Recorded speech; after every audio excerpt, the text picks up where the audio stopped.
Good morning, everybody, and welcome to True Function Ninja Training Ground in Swindon in the United Kingdom for our final qualifier of the World Ninja League Premier Series.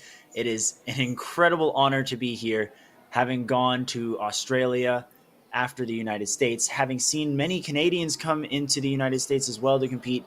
We're very excited to step into Europe and see what our course designers, Dion Trigg and Millie Coward, have in store for our ninjas today. This is going to be an epic showdown with a lot of new faces and classic veterans showing up to this competition. My name is Kane Casillas, and joining me today is none other than Billy Dixon. Hello, Kane. Amazing to be here. For everyone who doesn't know, hello, my name is Billy Dixon, as Kane said.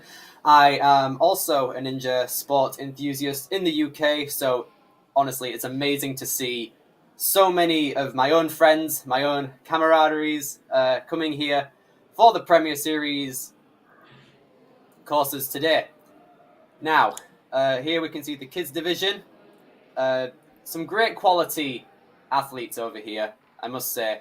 I know quite a few of them. And for the ninja scene in the UK, let's just start by saying it's amazing. The togetherness and the overall vibe of it, unmatched, I must say. I suppose the main thing to talk about is how everyone gets into it. The adventure parks in the UK, which some of you may not know about. So many of the official adventure parks is overall just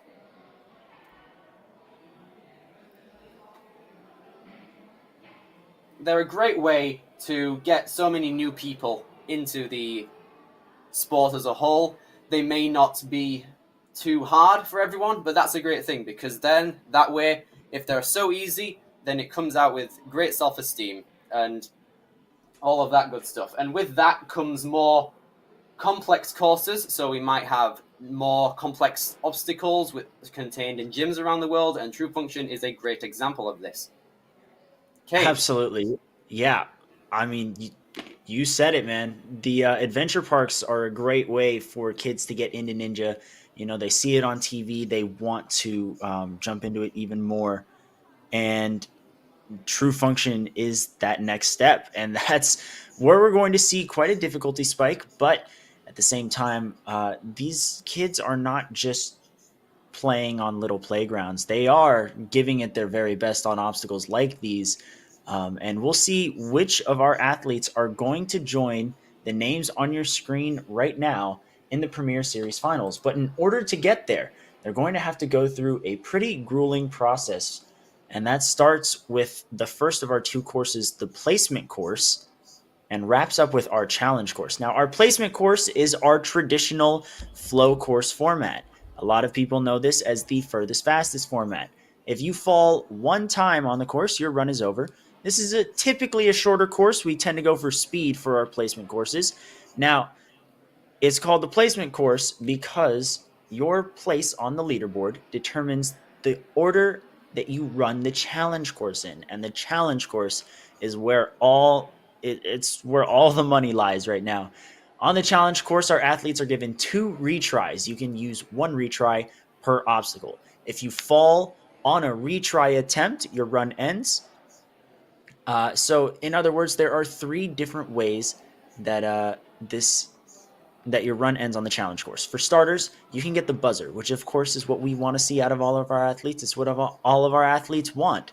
However, they could also use both of their retries successfully. Let's say they fail obstacle 3, retry it, beat it. Fail obstacle 4, retry it, beat it. They fail obstacle 5, they're done. You don't want to fail 3 different obstacles. The other way that your run could end is if you retry an obstacle and fail it the second time. So, in short, don't fail the same obstacle twice. Don't fail 3 different obstacles, or just clear. Easier said than done. Much easier said than done for sure. We have not had too many clears on our challenge courses because of how technical they are. And that's saying something because the Premier Series takes the top 25% of all athletes from the World Ninja League, and they're putting them to the test. These courses are no joke. And that's why we're only taking the best of the best of the best. The top 4 athletes will qualify from every division and will go to the Premier Series finals, which is November 17th to 19th at Fair Oaks Athletics in Brooklyn, New York. It's going to be super exciting. We have an absolutely stacked field. We've got some top Americans, Canadians, and Australians already qualified. We're going to see which Europeans are going to be joining them this weekend. Now, we do have a bit of a clarification on the rules here. In some of these divisions that you'll see today, including our kids' male and female divisions, there are 4 athletes or less. And in that case, we're not going to be giving out free spots. It's not just you're in the top 4 by default, so you automatically qualify. Instead, our athletes are going to have to beat the first 3 obstacles on the challenge course, so that way they still earn their ticket to the Premier Series finals. Yes, Billy, this is absolutely. a yeah, I was about to say, Billy, this is a format that you haven't really experienced before in the UK. How do you think the retries could affect certain people's runs?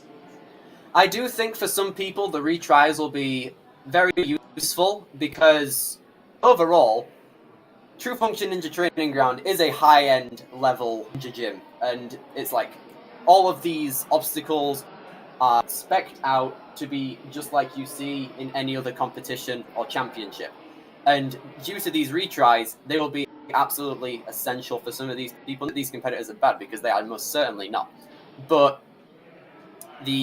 let's say like the overall build of the athletes. What if something is a bit further away than one might anticipate? A retry will be a great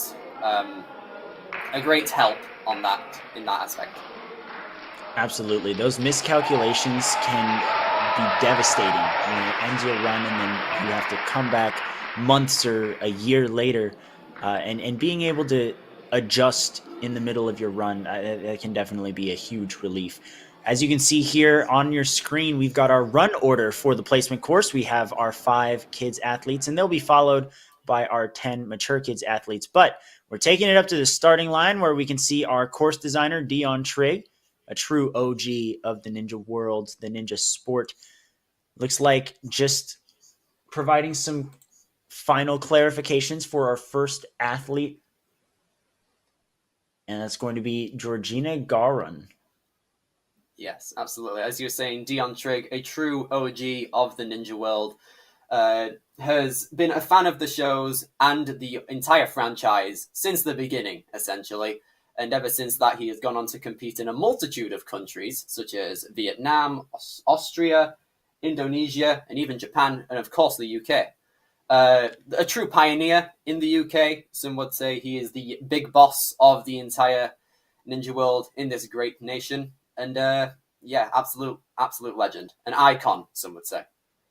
Very excited to see what type of course he's cooked up. As you've said, he's been exposed to a lot of different styles of courses. So seeing all of that blend together for this event is something that I'm very excited to see. At the same time, I'm even more excited to see how our athletes are going to fare on the course. It's going to be a big, big event because there's just so much. This is I don't like to admit it, but I will. This is a lot of wild cards for me. I typically am more well versed in my research on these athletes, but uh, these younger athletes here definitely going to be every run is a run to watch out for, regardless. But without that knowledge, for me, I'm ready to be surprised for better and hopefully only for better. As Oh, we've yes, got absolutely. Georgina on the course now. Here we go. Yes, there she goes. She's age 7, coming out of Swindon, so some would say home field advantage for her. Dion's giving her the quick go ahead. Looks like we're just waiting on our timers to get Yep, ready. almost there, people. Now, again, this is the Okay, placement course that Georgina is taking off on. Quickly through the steps. Looks like the time limit's going to be a minute for our athletes. and here we see climbing up the truss onto this little propeller, grabbing the ring there. Oh, See, that thing about the miscalculations, that can be a massive part. A retry might be necessary here, but let's Well, hope that she no can save retries it. on the placement course. Oh, yes, absolutely. My bad, people. But we see See, a Georgina's going circular right now. bit of a struggle Not, there. yep, not the direction that you want to come at it with. Hits the Ooh. ring. Can she re-grab? Time is ticking. Hoping to carry that momentum into a potential grab. Here she goes. Oh, No! just the second grab Barely again. missing. Not giving up though. 10 seconds left. Still on this obstacle, just powering through, trying to carry that momentum onto that second grab. And There she gets the ring. Get to the platform. No, she runs out of time. But didn't fall on her run. Pushed through. This little propeller. And I gotta admire the fight out of Georgina there. It was a great run. Got a little twisted up there, but you know what? That's a pretty tricky obstacle to come in at number 2, if I'm not mistaken. With the propeller taking you over to the rings does automatically force your body to swing a certain way. And for our younger athletes, they definitely have the ability to hang on those rings for an entire minute, as Georgina has shown. But that correction of their direction can definitely be something for more experienced athletes. So we'll see how they fare. Oh, absolutely. As more athletes come along, you also get to see more experience and also just more attempts at the obstacles and try and pick up where maybe you can use your strengths as a whole on those obstacles. Absolutely. That extra time to strategize can lead to some great beta. And hopefully our next athlete, Flo Lambert, learned something from that run so she can take on this course. Flo's rocking the True Function shirt. Oh, yeah. Looks like she might be training out of True Function. And what a great place to train out of. As you can see there's a 30-foot salmon ladder. As you saw in the intro video, there was a 19-foot mega wall. You can see all of the lovely giant obstacles behind Flo right there. You know, they've got a lot of things to prepare these young athletes. And especially in the UK as well, you don't find these obstacles willy-nilly. You have to search quite a way to just find the obstacles. And once you've found them, you cannot stop. Trust me. It is like going there, having experienced the obstacles a couple times. They're not only a joy, but they also provide you with that experience that you will need for competitions such as this one. Well, it looks like Flo is pretty much ready. Just waiting for the okay from the timers. Abby, let me know when you're ready for me to start that. Got the thumbs up. Yep. On you. As Flo getting in her stance, and she's sprinting through very quickly. Oh, but she misses the grab on the ring. Missing the grab first off. There we go.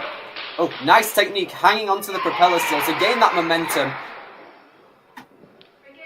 Great grab. There she goes. You could see that she was swinging a little wide, but was able to correct herself to make contact with the ring. A great move. Not a problem on this bar as well. You just have one-arm strength as well. Very interesting board grabs here. Has to reach around. Good stuff. And Billy, there's 10 seconds left on the clock. I don't know how many obstacles are left, but Flo's got to get going. Can she get the dismount here? Get the point for it? Yeah, gets the dismount. There was a balance obstacle left. So close. Didn't know where to go, but still made it very deep into that course. Absolutely. A great run out of Flo. Saw a lot of great control there on those rings coming off of the propeller bar. And then once again, as she got that last minute dismount from the boards, which you can see really incorporate the full body. I really respect those types of obstacles. We see a lot of lache-based obstacles, a lot of grip-based obstacles, not a lot of obstacles where you have to use your hands and feet at the same time. Yeah, that's something that that's something that Dion specializes a lot with. He likes a massive variety on obstacles and how they are all used. Next up is Sophie Jeffrey on the start line,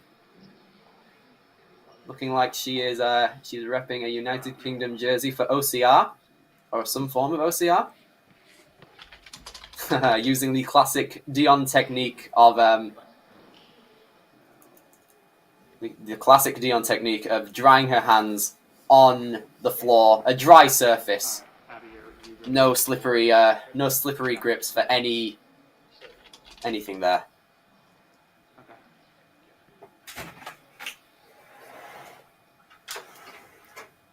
And Sophie just feeling it out, just waiting for the go-ahead. Looks like Dion is ready. Sophie seems ready. Doesn't seem to have any questions. That's always a great sign. Love to see the confidence. Absolutely.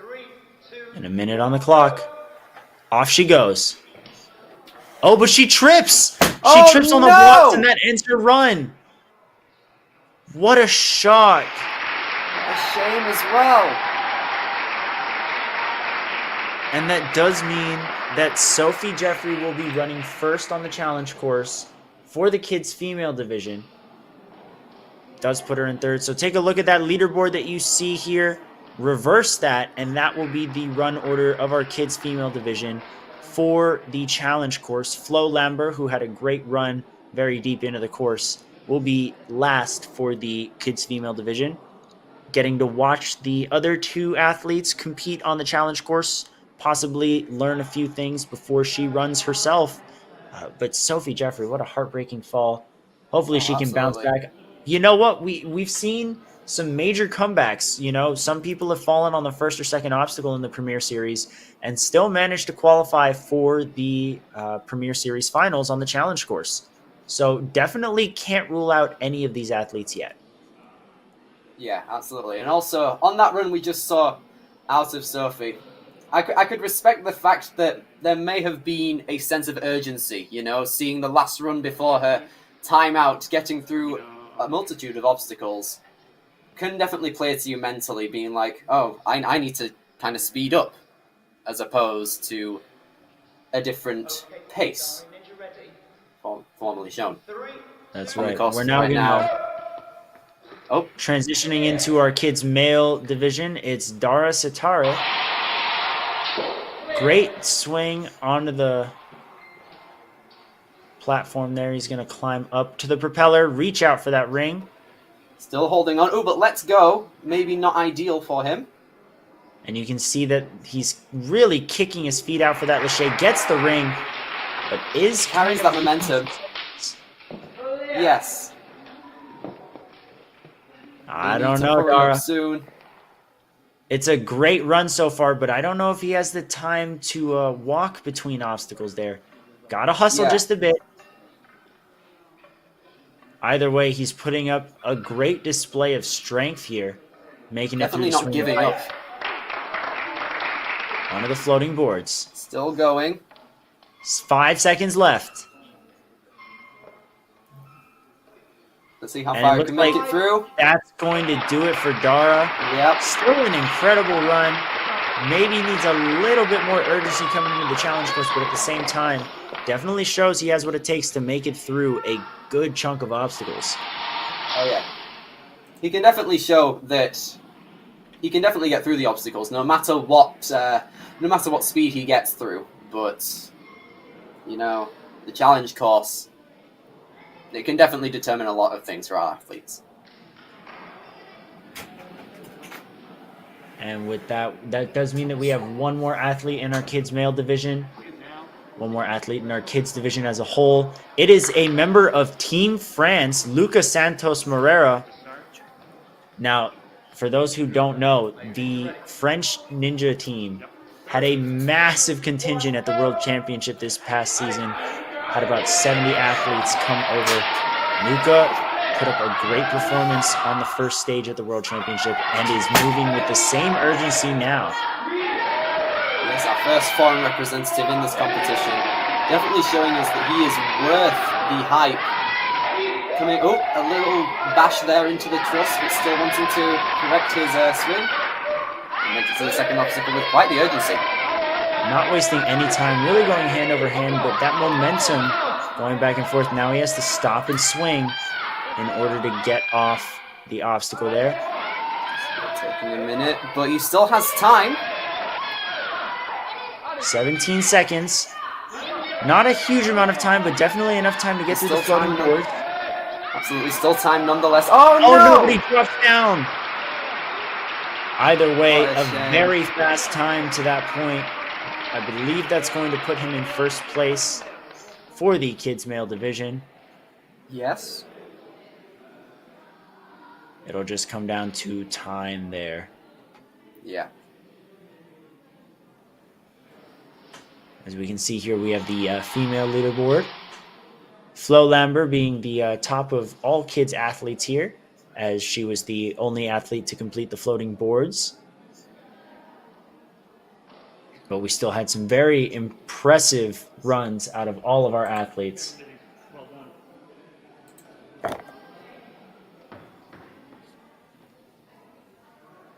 Now, as we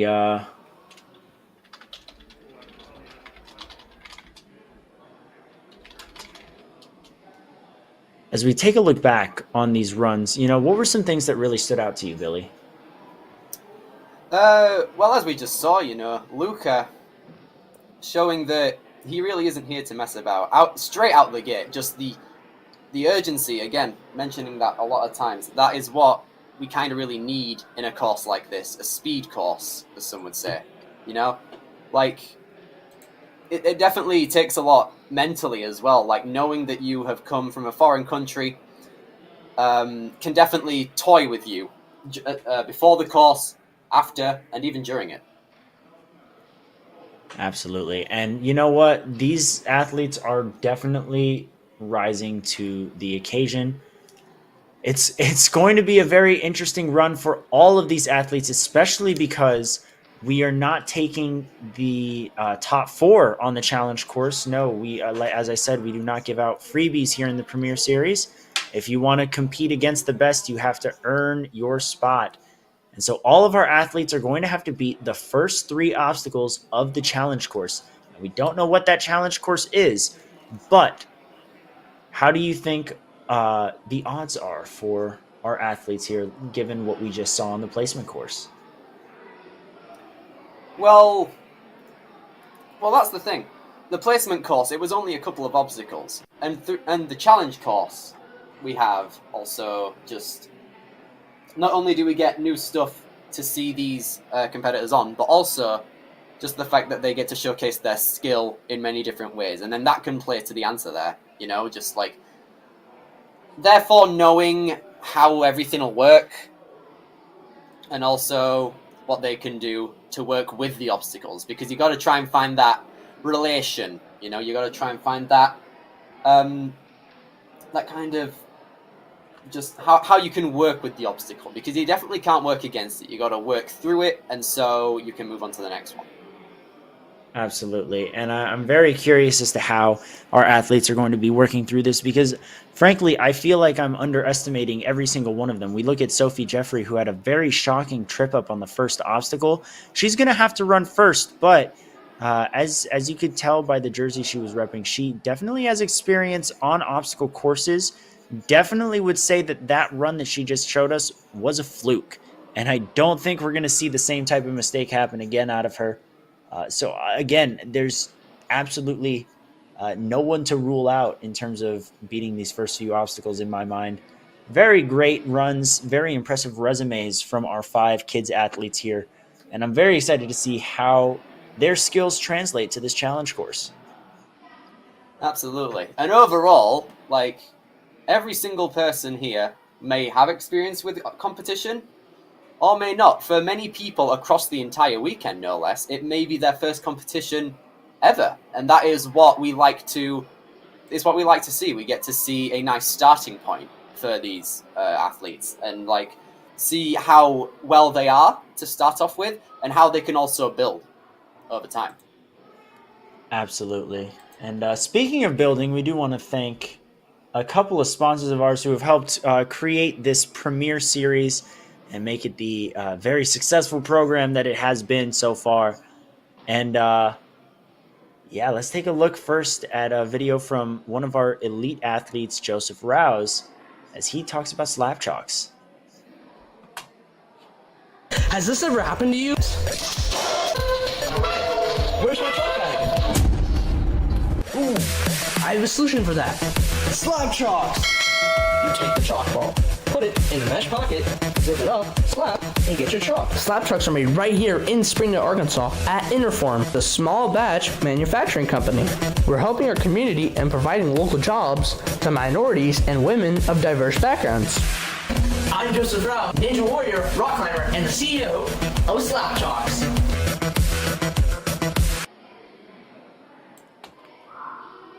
Thanks so much, Joseph. What a great run. Now, our Premier Series is also sponsored by NinjaWorks, the ultimate timing system for Ninja. If you are a part of the World Ninja League, you will know just how impactful and successful the NinjaWorks timing system is. It powers our World Championship. It's been powering the Premier Series. It powers our big events like the Gauntlet and all the way down to our weekly qualifiers. It's incredible work that Carl and the rest of the NinjaWorks team have put through. So thank you so much to all of them for not only helping us throughout this Premier Series, but throughout the rest of our extended partnership in this league. Another great sponsor of ours is none other than DGS Ninjas. We talked about building up courses and obstacles, and DGS is the go-to company for Ninja obstacles. And this season, they're sponsoring none other than our 2023 World Ninja League Elite Female Champion, Addie Herman, who competed at Austin Ninjas not too long ago. She's punched her ticket into the final. So we're going to see our first sponsored athlete at the Premier Series finals. Thank you so much to DGS for not only providing incredible creative obstacles for all of our competitions here, but also allowing these athletes to pursue these opportunities. And we hope to see more of these partnerships in the near future. But another program to keep an eye out for in the near and far future is one that's very near and dear to my heart as someone from the Hawaiian Islands. So let's take a look at what Enzo Di Ferrari Wilson has to say about ocean safety. Ocean Needs Everyone is celebrating 5 years of saving the oceans. My name's Enzo, and through Ocean Needs Everyone, I help save the ocean by doing beach cleanups, seal and mangrove plantings, making art about recycled plastic, and making films regarding the ocean's health. How can you help save the oceans at home? Well, even if you don't live near an ocean, trash can end up in there eventually, so cut down on your use of single-use plastics. If you see trash on the roads or beaches, make sure to pick it up. Use less gas-powered vehicles, fish responsibly, and help support local organizations. I started my organization when I was 12 years old because I wanted to make a difference. So remember, you're never too young to follow your dreams and make a change. Let's all save our oceans together, one piece of trash at a time.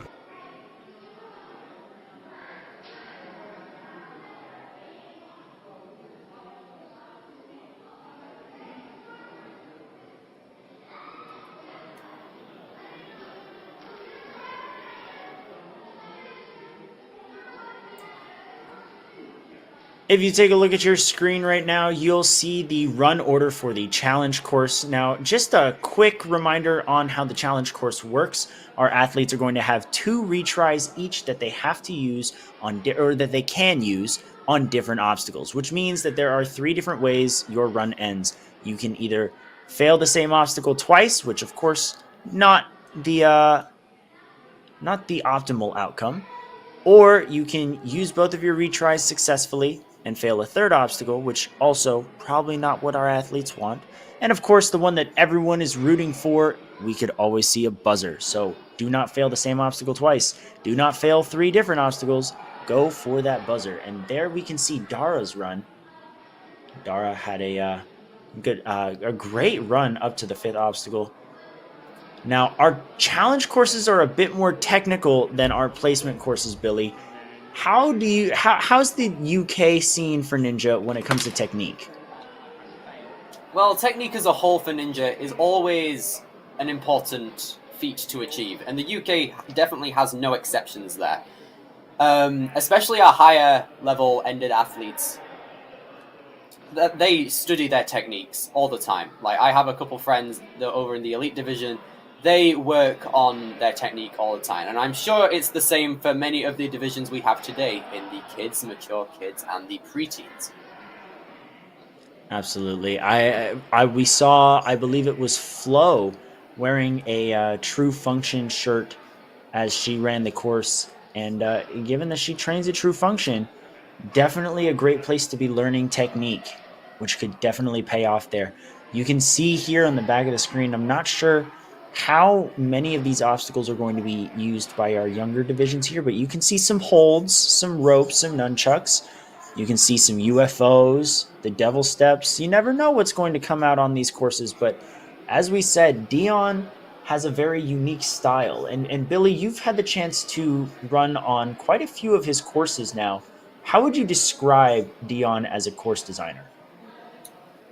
Definitely not regular. He is a very, he goes, if there is any course that he's going to be designing, and I'm sure that the courses we're seeing over this weekend are definitely a factor to this, they will always be so dependent on every part of your body. Like, so many obstacles, you could be using your legs, your upper body, your core, your long-winded stamina, all that. It'll all be, no matter what athletic trait you can think of, it'll most certainly be utilized at least once in a Dion course. Fair enough. Now, would you say that doing courses where there are multiple obstacles incorporating your entire body, would you say that that's more beneficial for conserving your upper body strength, or would you say that that just drains you even quicker? Well, I suppose it depends who you are, really. If you're someone who trains a lot of endurance, no matter where that endurance may lie in your body, if it's everywhere, if it's just in a part of it, like your arms, for example, it will, I think that's another factor of trying to play to your strength during the course. Like, how much energy will I need to conserve for future obstacles I know might be challenging? How many obstacles are there in the course? And how much strength will each obstacle just overall take out?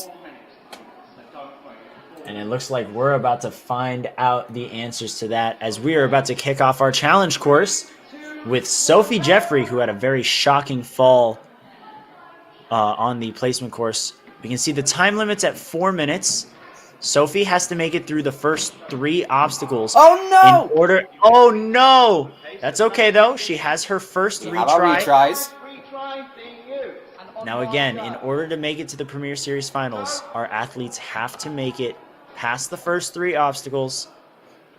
Sophie was moving pretty smoothly, a great leap, and another great leap. Not going to let this one bother her a second time as she comes up to the Great second redemption op. there on those steps. Now, here we go for the drop slider. Looks like she's... Figure out how to reach these rings, it looks like. And that's okay. Looks like she got the okay from Dion to use the trust there to reach the ring. Yep. And now she swings out. A great move. Look at that lock off as well. Oh. She's really holding it. Perfection there. Now she's going to have to reach out to that big ring.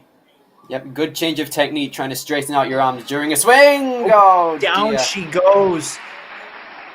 Which does mean that it is make or break for Sophie Jeffrey as she is using her second retry. Any fall beyond this point will end her run, and she still has to beat the drop slider and the obstacle that comes after it.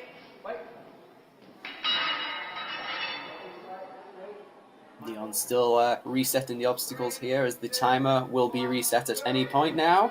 Here it goes. That's right. We do freeze our timers while the course is being reset. Got to keep it fair for our athletes. A great move again out of Sophie. That lock off is so impressive. Absolutely. Great swing generation being built here. Oh! But down she goes, got her hand on it, but wasn't able to fully wrap around the ring there. As we take a look at Luca from the placement course. But still, Sophie put up a great fight. unfortunately will not be advancing to finals, but showed a lot of heart in her 2 course runs. She showed just how much this sport means to her, and we heavily applaud her for coming out today. Indeed, we do. Again, with that run, we saw a great demonstration of lock-offs being used, along with when to not use lock-offs. You know, if you are swinging, then locking off for too long can definitely conserve your energy in multiple parts of your arms. But yeah, just couldn't quite grab that ring at the end, and that's another thing with miscalculation. It wasn't particularly a case of miscalculation, but distance as a whole. Some things can just be a bit too far away. That's right. It's one of those things where perhaps the lock-off didn't allow her to reach her full potential on momentum, but still got pretty close. And now we're going to see if Georgina Garwan has anything to say about that. Hopefully the drop slider won't take her down, as the quintuple steps were not a problem for her. Here she comes now onto the drop slider. She's just seen her fellow athlete Sophie take her unfortunate fail on this one. Great reach out there. Oh, carrying a lot of momentum onto the slider. Great dismount there. Okay, she did land there perfectly fine. That means our third obstacle is the rope traverse. She's allowed to step onto that black platform. Jumps onto it. Great cooperation of the feet as well. Not trying to relieve your arms of any strength drain. And you know what? I really like this technique. This is textbook rope traverse. Reaching out for the back rope to use as a way to build your momentum. And you can see that she's doing it again as she struggled a little bit to reach that last rope. That gap might be a little further, but she gets it this time. Looks like she's trying to lock off her feet on the rope as well, trying to get a bit more of that swing generation from the final rope. Oh, can't particularly dismount there. She tries again. Oh no, the foot touches. And that, I think she was just a little too high on that rope, Billy. On that last rope, maybe she just needed to be a little lower to get her feet locked onto that tire, which appears to be the dismount platform. Yeah, and with the structure of the rope as well, to get a bigger swing, you would typically want to aim for a lower point of the rope and to get that swing. And using the feet there won't particularly change many things, but it's still a great technique to ensure that your feet don't fall and conserving your arm strength. You can see her again missing out on that final grab there, trying to use the rope behind her to gain more of that swing generation. Bit of a struggle there, but there we go. Trying to build up a bit more from 2 grabs back. Bigger swing. She touched it. With the fingertips. And she's going to have to reach back for the first rope. But now she's struggling to reach that one as well. Gets it. Okay. She's going to reset. She's got 1:45 left. Definitely has time to get through this obstacle. There she goes. Now is she going to lock? Nope. She's just going to keep her feet off and land the dismount. Which means Georgina Garwan is going to the Premier Series Finals. She has qualified by beating that obstacle. And now for the Lachey Lane. The Lachey Lane, just a little short on the trampoline jump there. Gonna use her second retry here. Any fall after this will end her run. A big jump. And it looked like she was closer. Just a little short. But still a great run. You know, those jumps, they're not for everyone, you know, but overall, a really, really good run. Great comeback on the rope traverse as well. And such expertise coming out of both the process and the dismount of the drop slider. You see how much it means to her. And that run does put her into the final. She showed the intelligence to adjust in the middle of a course run. She showed the endurance to hang on those ropes for quite a bit, and the perseverance. She didn't give up, and it's attributes like those that make for a premier athlete. And now we're going to see if Flo Lambert can join Georgina as our final kids female athlete. Oh, no use of the hands there, showing a lot of urgency onto the drop slider now. You can see as well, Flo is also a little taller than her fellow competitors, able to just reach right over for those rings. Yeah, Definitely the wingspan. fastest to this point. That wingspan definitely playing to her strengths here. Here we are again on the rope traverse, using the feet to help lock in and also conserve arm energy. There we go. Really getting Again. high up on the ropes. I do think that it's a little better to get lower. So that way you have more wiggle room to work with. That is very true. At the same time, though, it can be a good thing to get a little higher off the rope. If you, let's say, misjudge a grip on anything with your hands, then to save yourself, speaking of saving herself, she does so very well, balancing on the edge of that tire and onto the next obstacle, the Lachey lane. And just like that, Flo will also be advancing to the Premier Series Finals. Now it's just going to be how far can she go? Building up that swing She's generation. got to go for that ring. From the flywheel to the ring. High heads. Oh my goodness. Just drops down. She's going to get to retry it though. This is why the retries are so important to this challenge course. We can see that she can definitely grab onto that ring, and that is why a retry where she can hopefully showcase how much skill she has with this obstacle. One more swing, potentially. Two more. Another one. And oh, no! Just peeled off again. You know what? It's a small target. Kind of tough to get two hands wrapped around. Oh, yeah. But you can see there that her Lachey was on point. A good tuck on the backswing initially. Didn't want to overdo it, though. And I think it was just the slight hesitation that caused her to possibly undershoot the transfer to that ring. Either way, puts her in a very good spot. I believe that puts her in first place for the kids female division. And that does mean that Flo and Georgina will be advancing to the Premier Series Finals. We will hopefully see them make the flight out to Brooklyn, New York in November 17th to the 19th. Now with our 3 female athletes in the kids division already ran, we have our 2 male athletes in the kids division now, starting with Dara now. Dara's first performance showed a lot. It showed that he definitely wasn't messing around. Here he is, such urgency, using the hands, but just as a quick help there. Oh, no need of a trust there, just straight into the drop slider. Amazing swings. And down safe. Dismount. Okay.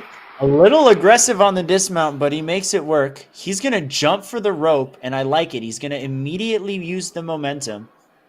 But you can see Dion looking pretty low right now. Got to make sure his foot didn't tap the ground there.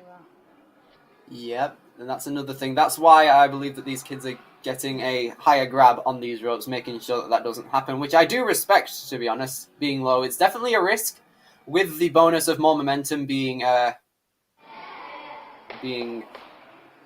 stored, and with that comes the other factor of being a high grab on the rope. It ensures more safety, which is what I'm sure these kids are looking for, with more momentum. Oh my goodness.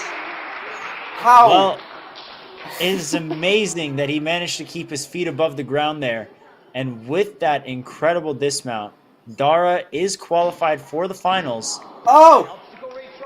He's going to miss that first jump. Got a little too far forward on that trampoline, so he jumped out more than he did up. Let's see if he can hit the right spot this time. It's an even balance on that jump. Oh, dear me. That is going to do it for his run. No matter what, though, that rope traverse, that carrying of momentum on the final rope, a force to be reckoned with, is Dara. I agree. And I love the way he attacked the ropes as well. I like the idea of jumping into that first rope to immediately generate a swing. It looked like his feet got a little tangled up, or he was just trying to find the right footing for the ropes, but then decided he didn't need it and just sailed right on through to the end of that obstacle. A great way, a great sense of awareness out of Dara. Oh, absolutely. Like, you can And definitely then tell that he wasn't messing around at all during that run. Now, agreed. It's now time for our French athlete coming all the way from France for this competition, Luca Santos Moreira. He's going to take a bit more of a cautious approach on the quintuple steps, playing it safe. All he has to do is beat 3 obstacles to make it to the finals, but you can tell that he wants to do it quickly. absolutely, you can see on those quad steps, he was better safe than sorry, taking a cautious approach, because being the last competitor out of 2, after seeing what you're working with especially, it can take a toll on you mentally, and it's not looking like it's doing that much for Luca. He is getting a bit tangled up though, but still carrying his momentum, trying to... He's really focused on locking his feet in. Oh, absolutely. That's And I'm not sure. Perhaps we're seeing a lack of trust in the upper body there. But either way, it works for him, and Luca will also be going to the Premier Series Finals. Now let's just see if he can make it past Lachey Lane. We haven't had an athlete make it past this obstacle yet. you can see how high he's kicking up. Yes, Oh! no, almost. You can see he smiled at it as well. He knows he can get it, and I'm really hoping we can have our breakthrough here. You can see the adrenaline rush in him now. He knows that he can definitely grab onto it. Can he get back there, though? That is the question that we are going to find out the answer to in only a matter of seconds.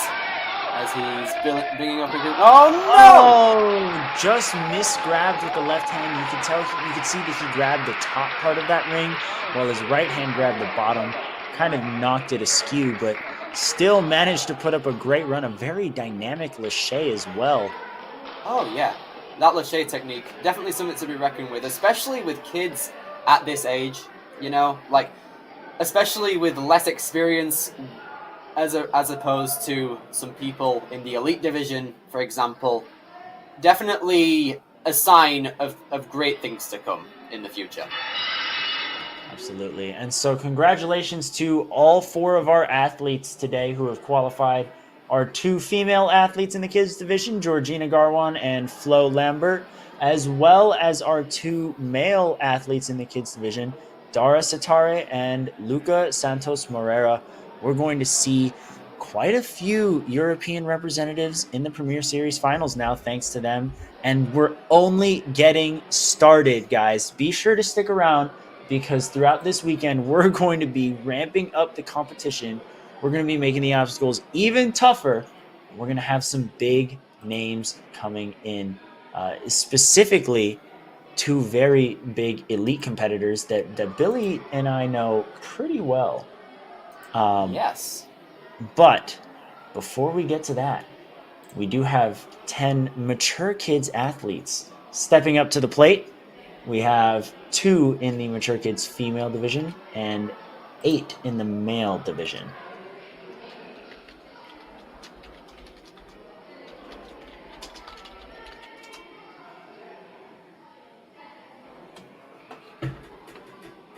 Now, we are looking at the screen here. We see our run order. We've got the female athletes coming up first. But if you look at number 6 on your leaderboard, on your run order there, Yotam Porat, he is actually coming, Billy, all the way from Israel. As Israel was meant to have their own qualifier in the Premier Series.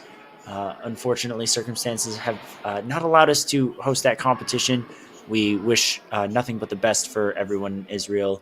But Yotam showing his dedication to the sport by coming all the way out to the United Kingdom. Very excited to see what that young man has in store for us.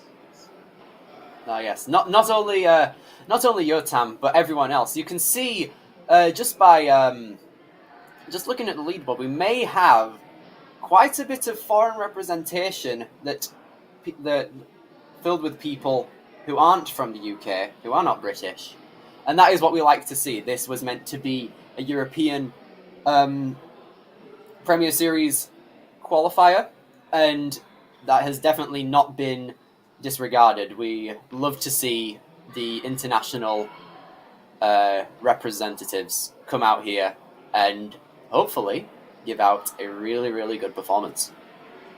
With the mature kids division starting, we will be taking it back to the placement course, where once again, one fall and you're done.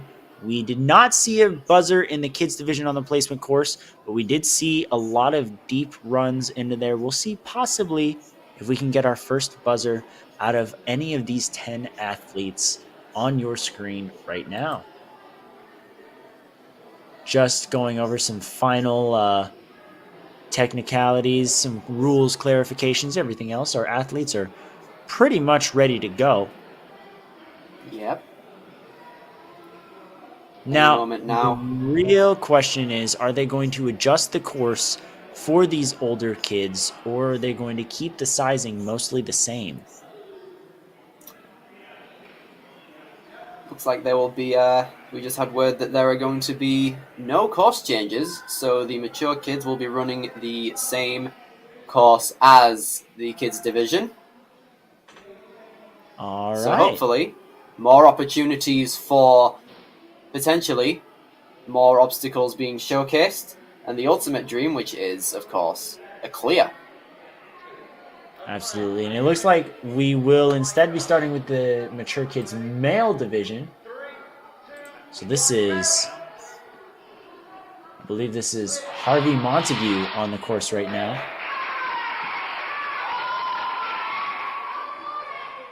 Oh, just misses and launches himself out. Bit of a confusion on the name there.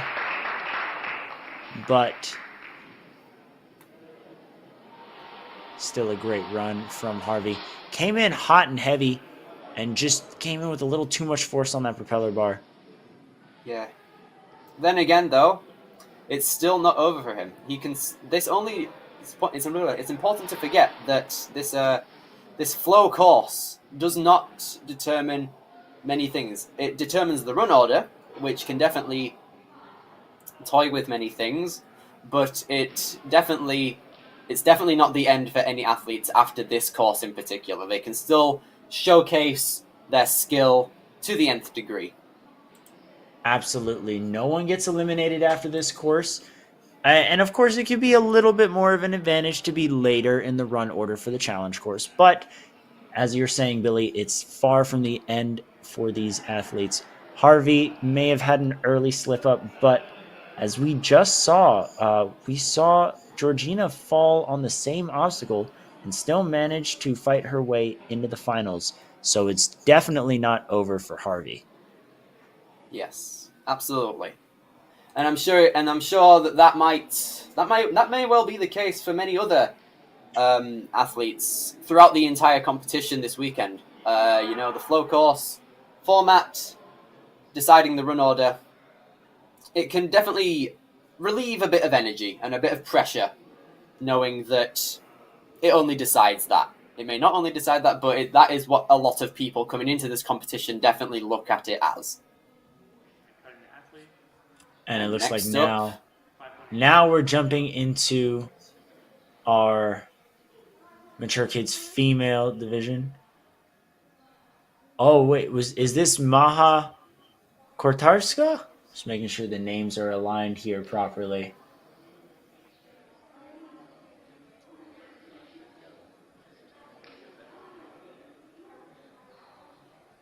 Oh, Maha. Taking a deep breath, really making sure that she's zoned in on the course. That's another thing. Dion is he's a mental guy, he's a very, somewhere in this gym he has a sign on one of the obstacles saying Sasuke spirit, meaning that, always wanting to just deliver that positivity and that never give up attitude that all athletes should definitely follow. Here she is now on the swinging pipe, covering a lot of distance on there, conserving a lot of energy and time. She's coming into the floating balls with just over 30 seconds now, not wasting any time at all, but gets off the obstacle with 26 seconds remaining onto the balance pipes. A bit more cautious approach, does not want to fail here. Great stuff, onto the 10-foot warped wall. And we have our first buzzer Amazing! of the day. Maha Kotarska hits the buzzer on the placement course. What a great run. Incredibly fast, 47 seconds on a 1-minute course. You can definitely see that the atmosphere in the room changed as soon as she cleared the floating boards. You know, all of the people in the audience knew that, oh wow, we're onto something here. And as soon that moment, scaling the 10-foot wall can be a massive moment for both the audience and especially Maya herself. Great job. Very excited to see. And there we have our two female athletes. Apologies to Amore, who I misnamed earlier. But Amore put up a great run. And we'll be seeing her run first on the challenge course, followed by Maya. Now, Harvey Montague kicking it off for the Mature Kids males. Oh, not wasting any time at all. Showing a lot of urgency. He's going to really swing himself around with the fingertips. Great grab. A close reach out there, but an even swing getting onto that second ring over there. Now onto the third. He's going to hop right off and jump immediately any into time. the pipe. Now we're seeing a different approach out of Harvey. We saw Maya really use her arms to control the pipe. Harvey kind of fighting against it, but he's still moving onto the floating boards. Taking a bit more time. Oh! Drop down. And that's all right. You can see there. He had a couple of close calls, had to make some adjustments on the fly, but really fought his way through to that fifth obstacle. And again, look at that time out of Maya Kotarska, 47.72 seconds to the buzzer. Our first buzzer of the day, currently our only buzzer. We'll see if she can catch lightning in a bottle twice on the challenge course. But first we have everyone will want to see. Oh, absolutely. But first we have to see if Max Mills can battle this placement course to the best of his ability.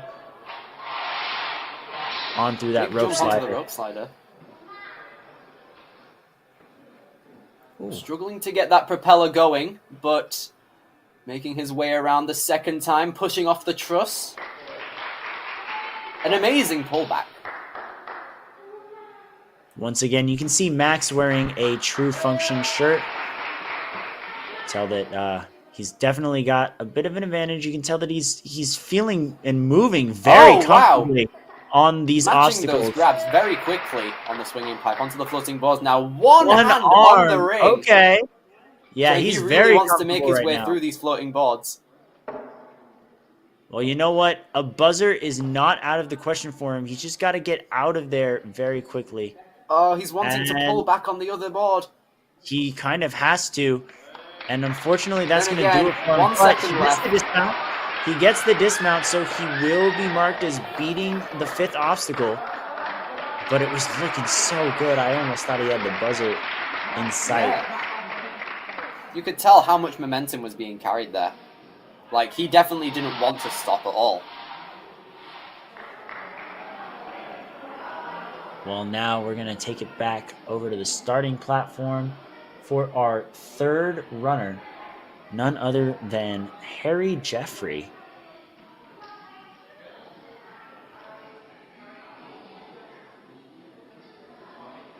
As you can see here, we have 6 athletes remaining for the Mature Kids male division. Now, for those who are I'll clarify that a little later, as Harry's about to take on the course, looking ready to sprint right through.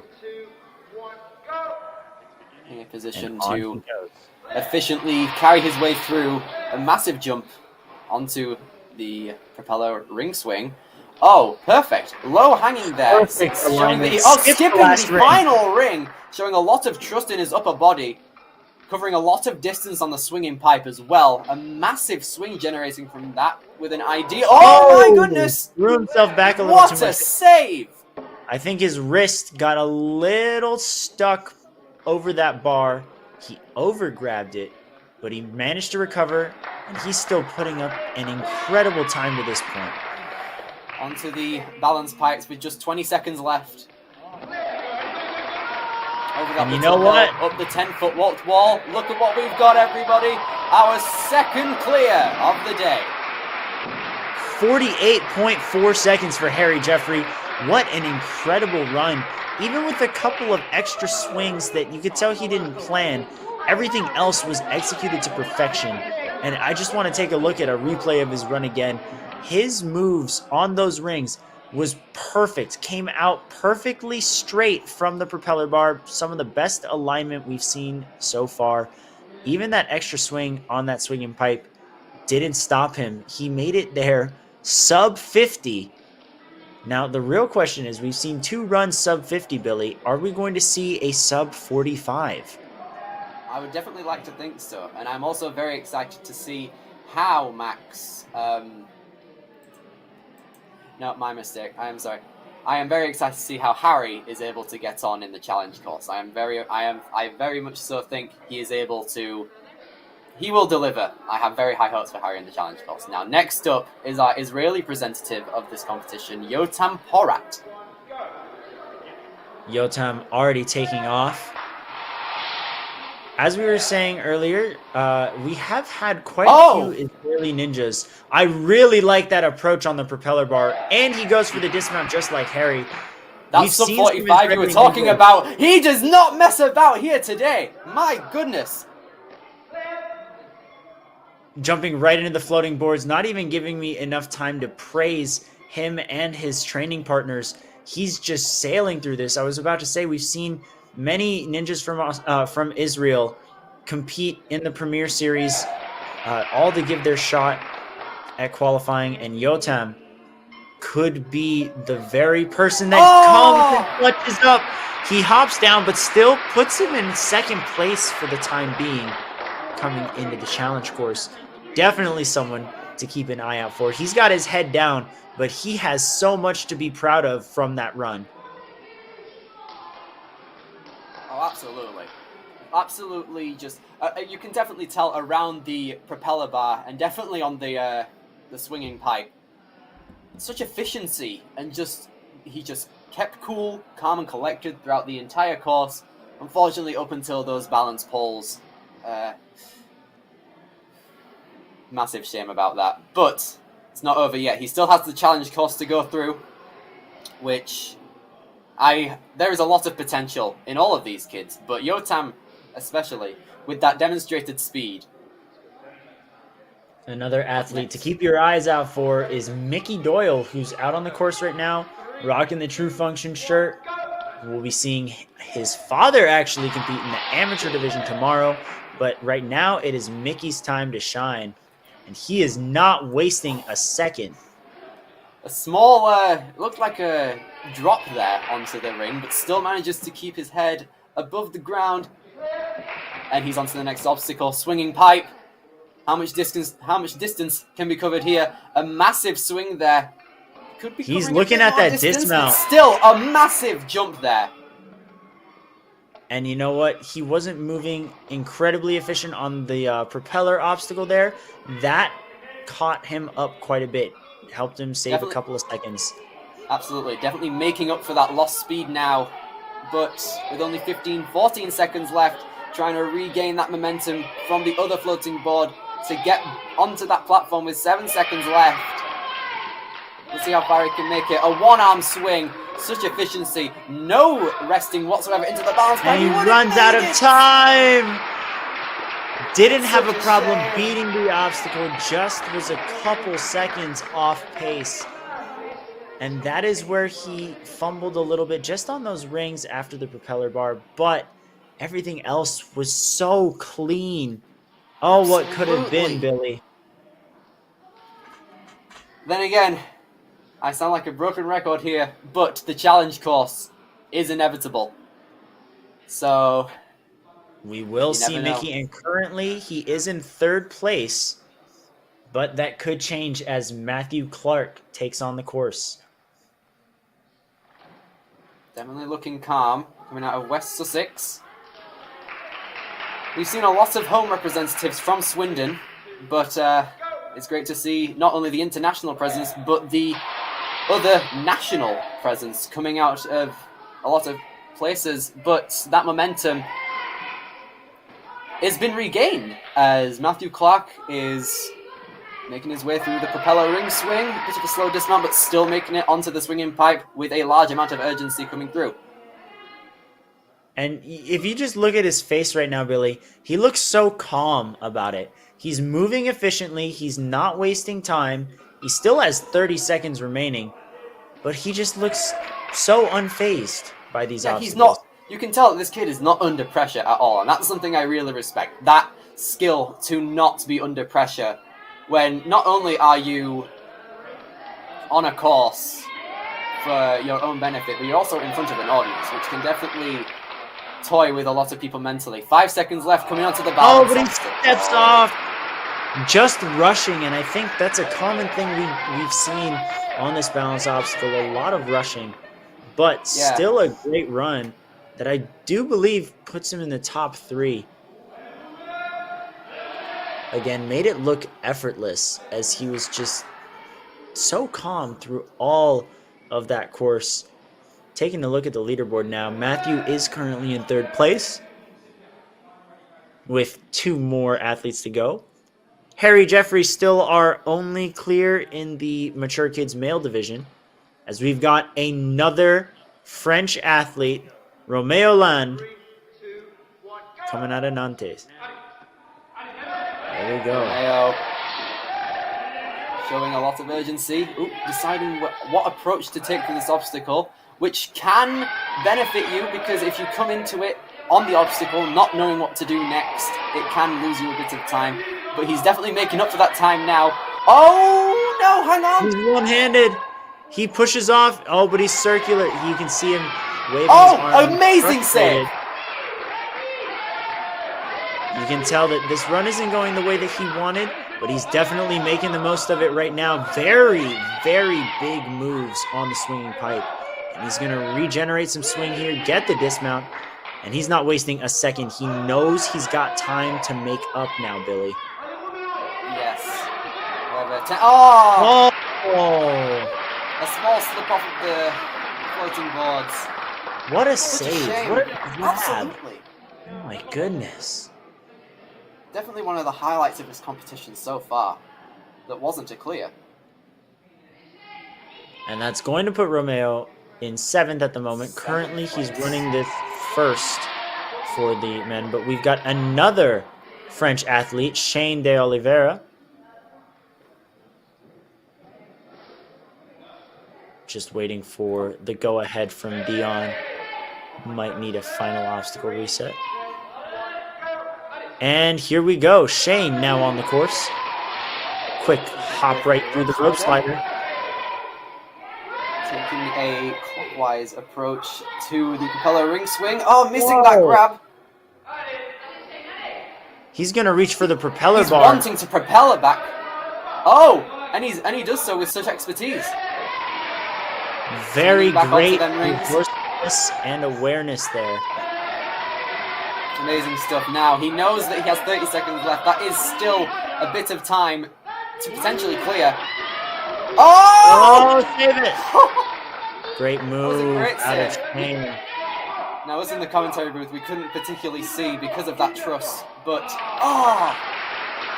drops down where his teammate did, but still getting much love from Team France, as he should.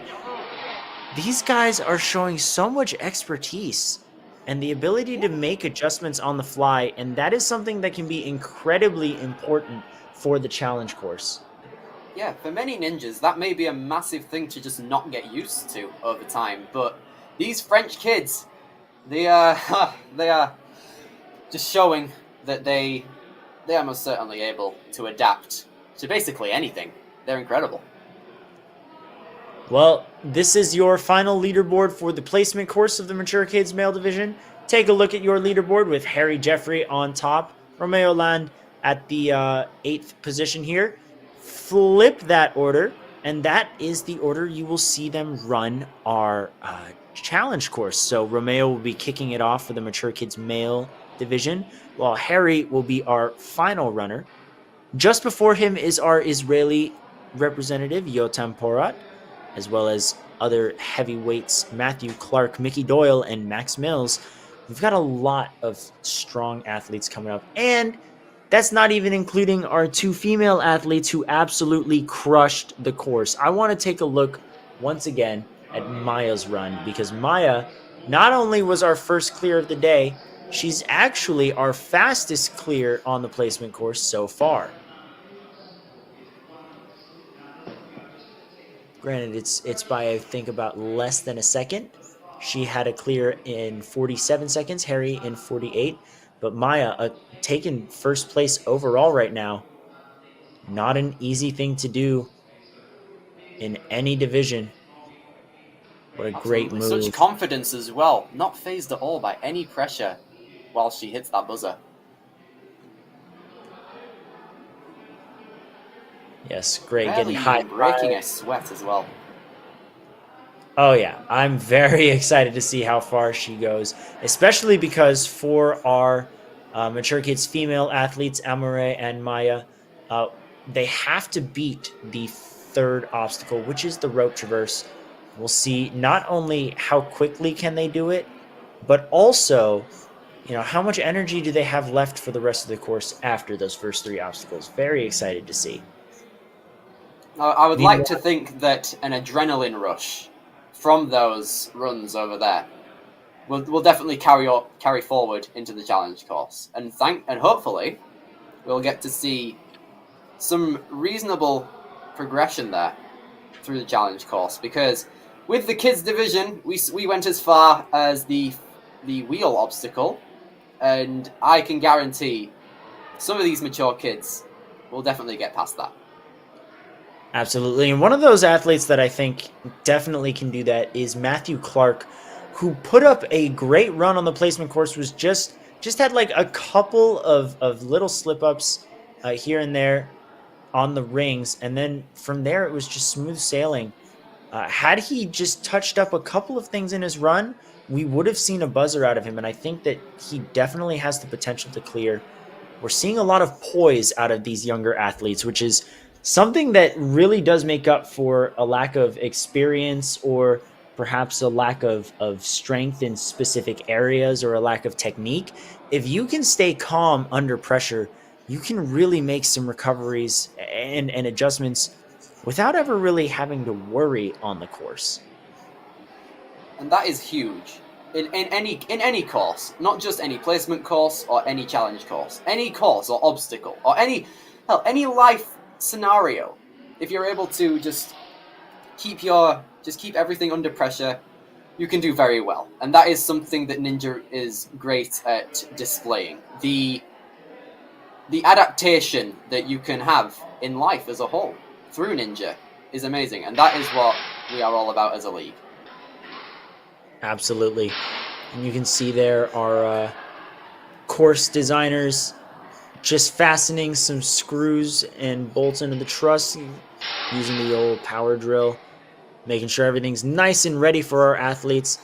And another athlete, of course, I'm very excited to see is Harry Jeffrey take on the course. Harry, our only clear on the placement course in the male division, one of two clears. I see our course design team is raising this little minefield so that way our mature kids are not too low to the ground. But there's Harry's run. Looked so smooth through everything. I can't think of a single flaw except for maybe that extra grab, but even then, that was a one-handed save out of Harry.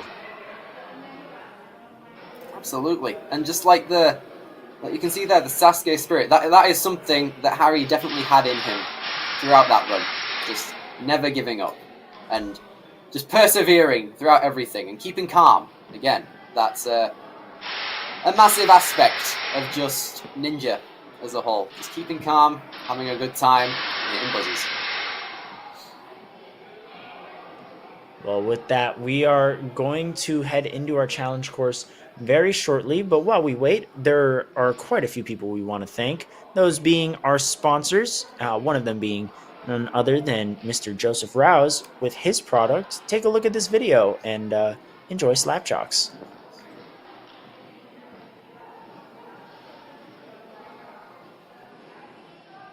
Has this ever happened to you? Where's my chalk bag? Ooh, I have a solution for that. Slab chalks! You take the chalk ball, put it in the mesh pocket, zip it up, slap, and get your chalk. Slab chalks are made right here in Springdale, Arkansas at Interform, the small batch manufacturing company. We're helping our community and providing local jobs to minorities and women of diverse backgrounds.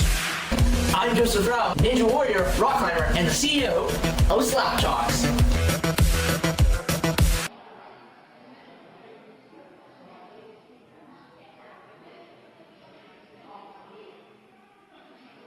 Thanks so much, Joseph. Another sponsor of the World Ninja League Premier Series is none other than NinjaWorks, the ultimate ninja timing system. They've been powering all of the timers that you've seen in not only this competition, not only the other Premier Series qualifiers, but at our World Championships, at the Gauntlet, and at many of our other World Ninja League qualifiers. If you guys want to know more, you can find out more about NinjaWorks at ninjaworks.com. Thank you to Carl and the NinjaWorks team for all of the hard work that they do, as they are an integral part of a course. Almost as important, or I would say just as important, as our next sponsors, DGS Ninja, who make the obstacles for many of our competitions, including our World Ninja League Championships. Not only have they been creating some of the biggest trend-setting obstacles in the world, but they've now started sponsoring athletes, beginning with our very own elite female world champion, Addie Herman. She competed in Texas about a month ago and has punched her ticket into the finals. We're very excited to see DGS provide the opportunity for Addie to compete on this level as a sponsored athlete. And we look forward to seeing how these relationships between athletes and organizations continue to grow as we push forward with our Premier Series. Now, something else we need to push forward with is ocean safety cleanups. Very, very important. So please listen up to Enzo Di Ferrari Wilson's video on his organization, Ocean Needs Everyone. Ocean Needs Everyone is celebrating 5 years of saving the oceans. My name's Enzo, and through Ocean Needs Everyone, I help save the ocean by doing beach cleanups, CO and mangrove plantings, making art about recycled plastic, and making films regarding the ocean's health. How can you help save the oceans at home? Well, even if you don't live near an ocean, trash can end up in there eventually, so cut down on your use of single-use plastics. If you see trash on the roads or beaches, make sure to pick it up. Use less gas-powered vehicles, fish responsibly, and help support local organizations. I started my organization when I was 12 years old because I wanted to make a difference. So remember, you're never too young to follow your dreams and make a change. Let's all save our oceans together, one piece of trash at a time. Thanks so much, Enzo. Now, the action does not end with the challenge course here. Yes, our wave will be ending after the challenge course for the kids and mature kids, but you'll catch us again in the preteen division at 10:30 a.m. Eastern, 3:30 p.m. British? Is that what the B stands for? Billy, help me out here. I'm too American. BST I'm too American. That's what I thought. I just had to make sure. But then, yes, that's right. 10:30 a.m. Eastern, 3:30 p.m. British Standard Time is going to be the preteen division. And then the action carries on into Sunday with the amateur division starting at 9:30 a.m. British Standard Time, 4:30 a.m. Eastern. The teen division at 2 p.m. British Standard Time, 9 a.m. Eastern Standard Time. And our big showdown, the elite division at 5:30 p.m. British Standard Time and 12:30 p.m. Eastern Standard Time, featuring some of the best ninjas, not just from the United Kingdom, but from all of Europe. Billy can attest. In fact, Billy, you're going to be competing in the amateur division. Very excited for that. Oh yes, I'm also very excited as well. I cannot wait to compete. Seeing the quality of the course overall today, just getting started really. I cannot wait to see what Dion and Millie have cooked up for the amateur, teens, and the elites. Be sure to check out all of the action, but right now we're going to take it back to the floor as we've got Amare Holgate ready to take on the challenge course. Now, with two athletes in the mature kids female division, both of them are going to have to beat the third obstacle to advance to finals. Does not seem to be a problem for Amare. She's already on the second.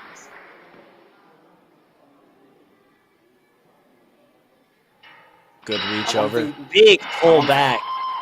one thing to remember. Ooh, rough landing there, but still. One thing to remember about these mature kids, they are definitely taller than the kids we have seen before on this challenge course. Oh, feet barely off the ground there. That's a lot of trust in the arm, I must say. Reaching out. Oh, a low grab. You're going to have to keep her feet up or reach higher on the Holding rope. on. There Yes, we go. that's a good idea. Reaching high on the rope, keeping them feet well above the ground. And lands to safety. Just like that. Amare Holgate has advanced to the Premier Series Finals. Congratulations to her. But we haven't seen anybody make it past the Lachey lane. Did they raise Fingertips. the flywheel? They might have, actually. It looks higher than it does. Yeah, it's higher than it was in the kids division. But still, Amare gets it on her second go. Has to make this transfer on her first try, though.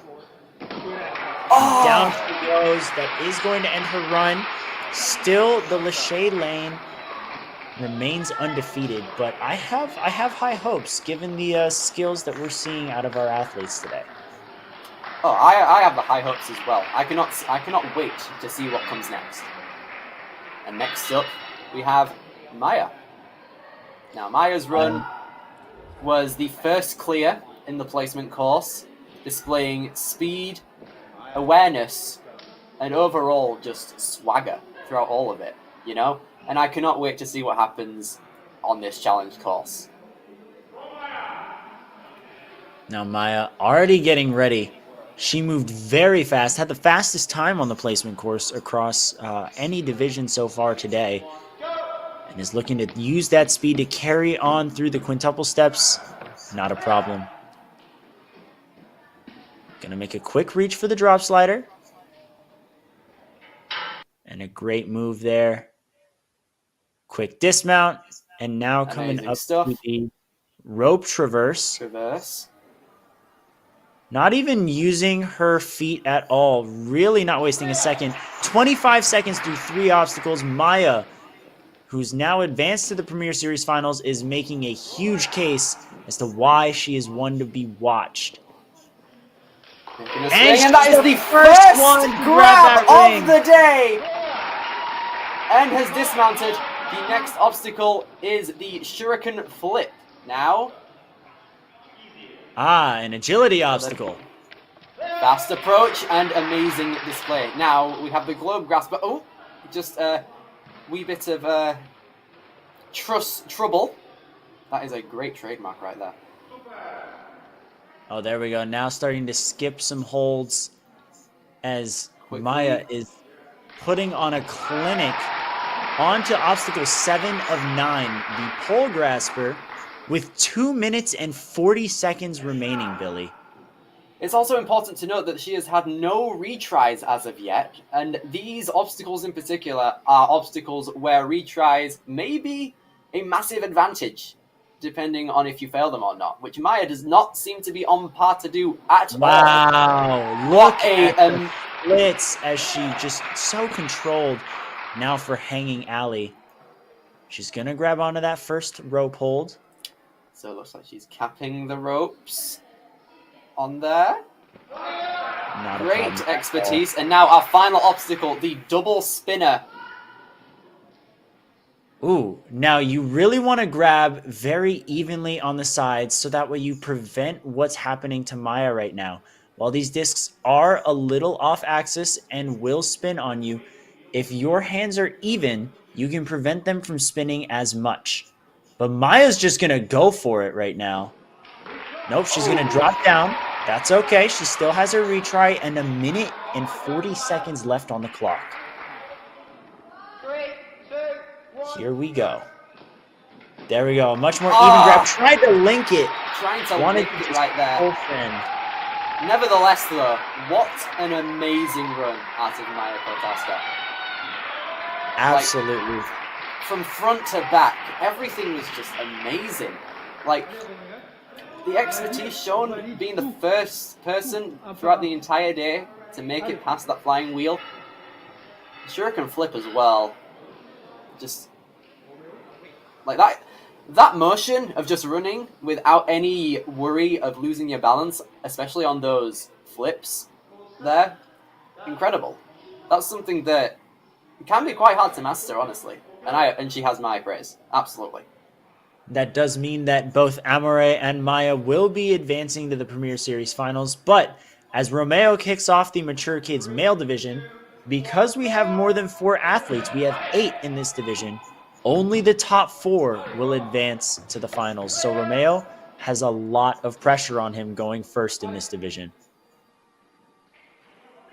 Cautiously making his way through, low hanging on each hold.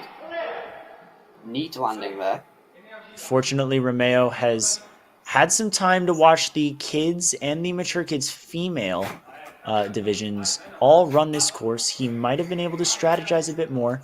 Huge pullback on that rope. And it works Romeo. for him. Very smooth. Onto the Lachey lane now. Now this trampoline jump has been taking... Oh, it's been taking names, but not Romeo today. Getting that swing. His hips are high. And he makes it! Beautiful grab. Getting a backswing there a couple of times. Dismounting perfectly onto the next obstacle with the shuriken flip. He's gonna... 1, 2, 3, 4. Amazing!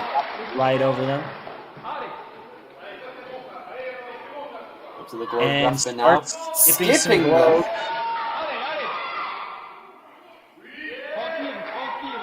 Not a problem for Romeo at all, as he's going to come into the 7th obstacle, the pole grasper, and he's just our first runner. It's been a minute and a half into his run.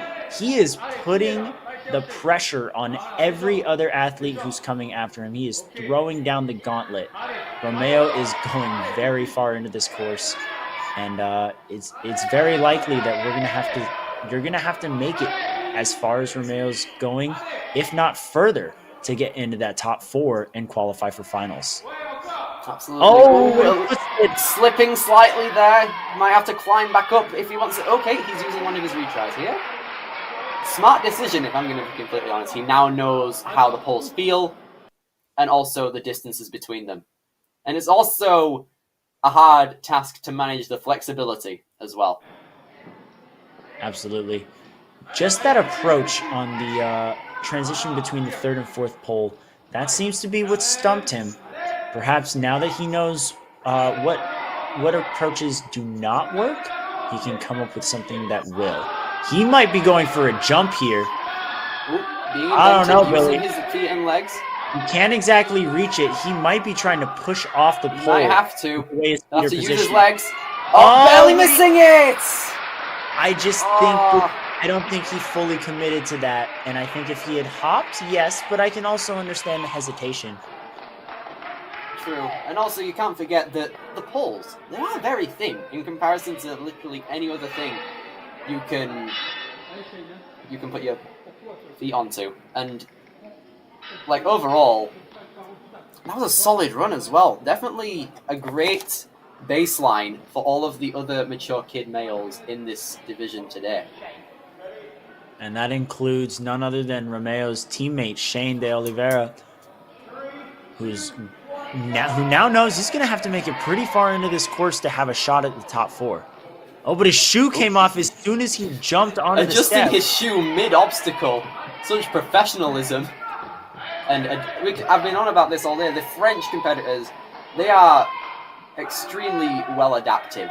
You know, they can adapt to basically anything on a ninja course, even your shoe coming off. With a great landing now onto the rope traverse. We're not seeing our athletes use the feet too much. Never mind. We see Shane lock his in. You can also see him using that wingspan to his advantage. The gap between the 2nd and 3rd rope is bigger than that between the 1st and 2nd, but that's not stopping Shane de Oliveira. Here he is now, the Lachey lane. Been quite troublesome in recent times, but tried to go for a sideways Lachey. He released just a little too early, went far forward, but did not release high enough. And so he clipped the ring with his fingertips, but not enough to get a firm grab on it. And there it is the second time around. Did have to use one of his retries for this obstacle, but that's okay. Now moves on to Shuriken Flip. A bit more of a cautious approach. Now we really get to see how wobbly those flips may be. Onto the globe grasper now. It is an awkward hold, this globe grasper. Some people may... Oh, no! Another retry. He gets to use a second retry. Now, you can see, as opposed to Romeo and Maya, who were over-gripping with their whole palm, Shane was wrapping his thumb around the globe, and that might be where he's losing some mobility and some movement. You can see that he's doing it again, and that hindered him. Yeah. Yep. But still a great run out of Shane. Regardless, absolutely. And you can see just how smooth it was. I love the correction that he showed on this Lachey lane. Knew when to properly release from the flywheel that time around. Also knowing what directions to take as well. He shifted his body 180 degrees to get a massive swing, and then recorrecting that in the way the platform was, which was absolutely insane. Absolutely. We're now going to move back to the starting line for Harvey Montague. Stretching out a little bit, staying loose and happy. Keeping them good vibes alive, ready for his challenge course run. Sorry.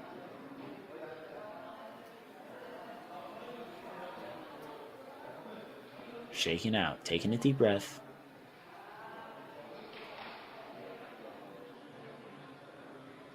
Waiting for the go-ahead from Dion.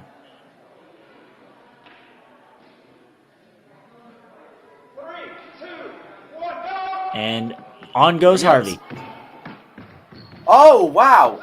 No hand uses no hand uses whatsoever, and one stepping the singular steps. Absolutely amazing. You can see how much depth his swings are going into. How much care is going into each movement. And you know what? I also love that he did not stop at all between obstacles. He hit one platform and immediately jumped into the next obstacle, getting a little too high on rope traverse. The higher you go, the less rope you are able to swing. And I don't think he's realizing that. But he might have to get a little lower. Fingertips away. He's really twisted up right now. And the first rope swinging away from him. The third rope's not close enough for him to reach. He's kind of stuck in the middle right now.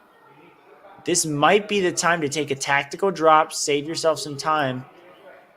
That might be a good idea, actually. Harvey very clearly knows how to do this obstacle. He just rushed into it a little too much. Yeah, he knew what he had to do as well. Like, you could tell, before this obstacle, he was being very efficient, not taking any breaks, but getting a bit held up on this rope traverse. Well, now... He's kind of in no man's land at the moment. A minute and a half has passed by. 2 minutes, 30 seconds left on the clock. And he's still reaching for that first rope. And it looks like he might be dropping down. Oh, no, he's going to latch on with his feet. No, he drops down. Some may call this a tactical retry. Still keeping calm, though. Shaking out his arms. 3, 2, Absolutely. 1, go! He goes again. Yeah. Using his feet to stay safe. While still holding on to that former rope. Getting a better backswing. Trying to build up a bigger one onto this third rope. Oh, no! His feet dangerously close to the ground. But he's okay for now. Oh, the rope seems to be getting caught onto the floor. Just a testament to how close he actually is to the floor. But that is some great recovery. He's got hold of the rope now. No! Oh!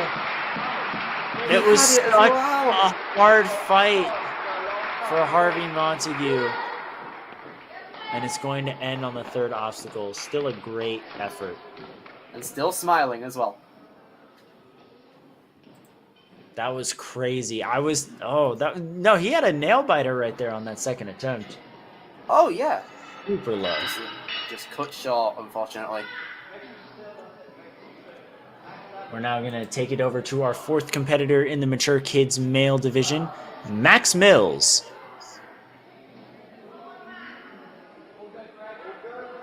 Max, pretty much ready to go. Repping the True Function Ninja Training Ground t-shirt. And off he goes, taking a cautious approach to the steps. Making his way through, up the ramp onto the drop slider. Bit of a cautious approach.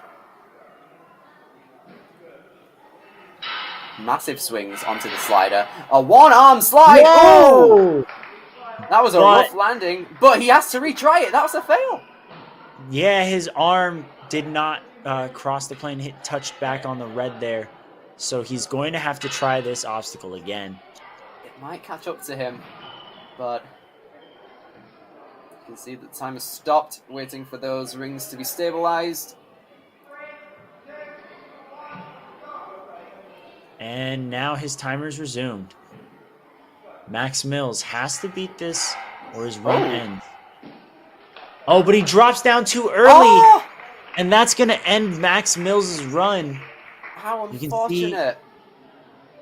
Clearly upset, but still has Max a lot Mills... to be proud of. He had a great run in the placement course. Oh, yeah. He can walk out with his head held high. Great run today, Max, both courses. This may not have gone the way that he might have anticipated, but it does not take away from the fact that he is an incredible ninja on and off the course, and he should definitely remember to carry himself that way. Next up we have Romeo. No, not Romeo. That's our No, leader. that was the leaderboard. Next up we have Mickey. Now, something important to note, though, is that we do have 4 athletes who have run, 4 athletes remaining, and we need a top 4 for finals. So someone will automatically qualify. Any time whatsoever. Not skipping the globes the way some of our others Now have. he is on the descent. Ooh, taking a bit more time. There we go. And then he swings down to safety. Next up is the pole grasper. Now we have seen a pole grasper. It is definitely an obstacle. It is one that has caused its fair amount of issues in many competitions, but prominently today. If you don't have the big enough wingspan or enough flexibility, it can be quite the challenge. See that Mickey definitely has the wingspan and the flexibility to make his way past the pole grasper. Now down to safety. Now, the hanging alley. Raised up a tad for our mature kids division. Amazing grip there. Oh, no, but he just peels off. That's okay, though. He has one retry. He has his retry. So he's going to have to grab a little higher on that rope. We saw when Maya attempted this obstacle, she grabbed the top, which is legal as long as you're not grabbing the bolts or the straps themselves. So perhaps that might be the approach that Mickey should take. Wow, look at that grabbing the top of the...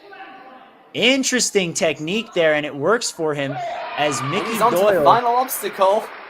Double spinner. Jumps into the double spinner, but again, as I was saying for Maya's Not run, an even hold. Oh, he goes back. Ready for a retry. That is what we're on about, that. Wanting to get an even swing! With that, it is do or die. 1 minute, 30 seconds left on the clock for Mickey. Now, granted, something that we have not mentioned, he is in first place, and there are 4 people below him, which does mean that Mickey will be advancing to the Premier Series Finals. However, we have not seen a buzzer on the challenge course yet. Could Mickey be the one? He's stopped. He looks like he's trying to readjust his grip ever so slightly, millimeter by millimeter. He's down. Oh! Still a great run. Oh, absolutely. Still smiling as well. You can see that that was a massive... He enjoyed that a lot. And that is what we love to see.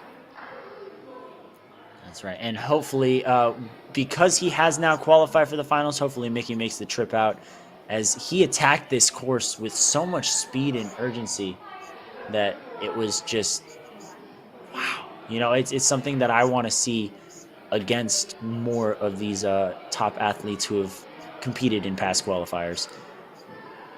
Same. Now we can see Harvey Montague on the bubble right now, looking at the leaderboard. In order to make it into the top 4, you currently have to beat the third obstacle, the rope traverse. I don't think that that's going to remain the cutoff for much longer. These last 3 runners showed a lot of strength and a lot of skill, so I have a feeling it's going to come down to the deeper runs. Shane and Romeo are 2 French competitors currently sitting in 2nd and 3rd, but I could see these athletes possibly knocking them out of the top 4, which could get interesting. It will get interesting. We should not forget that coming up we have Yotam Porat, our Israeli representative today. I can definitely see him getting top 4, and depending on how other competitors do, he might even be in jeopardy of a potential failure, you know? Like, if things don't go his way, or if he doesn't particularly get there fast enough, no matter what the cutoff may be in due time, you never know. Absolutely. And you know what? We now have athletes from the United States, Canada, Australia, the United Kingdom, and France. I would love to have Israel added to that list of countries represented at the Premier Series finals. Very, very hopeful for all of our athletes here today. But I just, as someone who has followed quite a bit of the global ninja scene, I want to see as much representation, as many flags at the finals as possible. Speaking of flags, you can see on this wall behind the drop slider, you can see how many flags are represented up here, and you can notice that each flag can represent a ninja community. You know, we've got Japan back there. I've seen so many of these flags so many times when I've been here. We've got Switzerland, we've got America, our very own UK, we've got Arabia in there as well, Malaysia, Sweden, Spain, you can name it.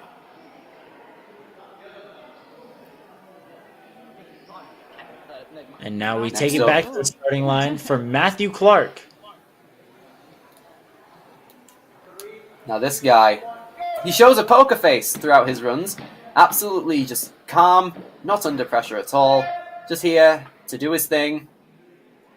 As he's on the drop slider now. Oh, taking one extra swing on the ring. But seems to have... I see, he's just playing a little cautious. Kicking his legs about quite a bit. But he makes it work, and now he's onto the rope traverse. Beating this obstacle... Beating this obstacle will put Matthew in the top 4, but you know he wants and probably needs more than that to stay in that top 4. Oh! Looking like he's knocking the rope about with his feet. He still has that former rope locked in his legs there. Maybe you can use that for more momentum. Oh, right now he's just on a lone rope. He's in no man's land at the moment. He's trying to reach back to that rope. The question is, I was going to say, can he push off of the tire? Is he close enough? I don't know about that. If he got lower, then potentially. And it looks like he's going to drop down and try again. Still unfazed, though. Still, you see Dion and Jeffrey making sure the ropes stop. There we go. I like his technique of locking the rope in his legs, just in case he needs to use them again. He is hanging dangerously low at the bottom. His legs are teetering towards the floor. There he goes. Looking like he's trying to... He might want to get his feet onto that last rope, but I'm not too sure. Oh! Unfortunate. Down you really goes see how much he was Matthew trying Clark. there. Great run nonetheless. And with that, that does mean that Romeo, our first runner of the male division, is guaranteed a spot in the finals as well, while Matthew Clark just falls short of the top 4. So Mickey Doyle and Romeo Land are our first 2 Mature Kids male competitors to punch their ticket into the finals. Now, speaking of Mickey Doyle, it's important to note that his father, Alec Doyle, will be competing tomorrow, which is very exciting. He will be competing in, I believe, amateur?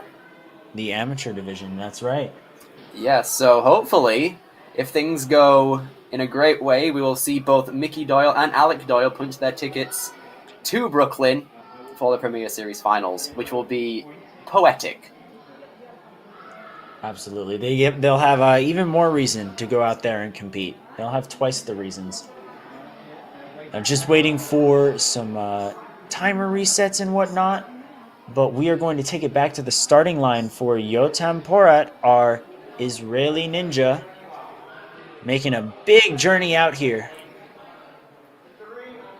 Something that I found very interesting, Billy, was, when he fell on the balance obstacle, you could tell that he was frustrated with his run. Still second place in the placement course, but you can just tell that Yotam definitely wants and expects more out of himself. So I'm very excited to see how he takes on the back half of this course, as this front half is not a problem for him at all. Oh, absolutely. Coming up to the Lachey lane. Oh! Wow! What a heavy grab! Immaculate Wow! out of Yotam. And an amazing Lachey as well onto the ring.